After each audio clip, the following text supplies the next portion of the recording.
મહિલાઓમાં 35ની ઉંમર પછી હાડકાની મજબૂતી ઓછી થવા લાગે છે.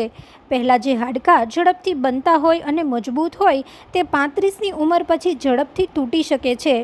નિષ્ણાતોનું કહેવું છે કે 35 પછી હાડકાની ઘનતા ઓછી થાય છે. આ પ્રક્રિયા એટલી ધીમી હોય છે કે શરૂઆતના સમયમાં કોઈ લક્ષણો પણ દેખાતા નથી, પણ ધીરે ધીરે પીઠમાં દુખાવો, સામાન્ય રીતે પડી જવાથી પણ ફ્રેક્ચર જેવા લક્ષણો દેખાવા લાગે છે. તેનું કારણ છે કે 35 વર્ષની ઉંમર પછી એસ્ટ્રોજન હોર્મોન ઓછું થાય છે.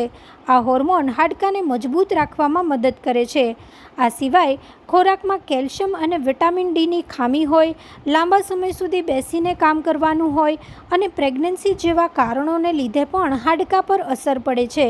નિષ્ણાતો માને છે કે 35 વર્ષ પછી હાડકાને મજબૂત રાખવા હોય તો રોજ ચાલવું, ખોરાકમાં કેલ્શિયમ અને વિટામિન ડીનો સમાવેશ કરવો, એક્સરસાઇઝ કરવી અને સંતુલિત આહાર લેવું જોઈએ.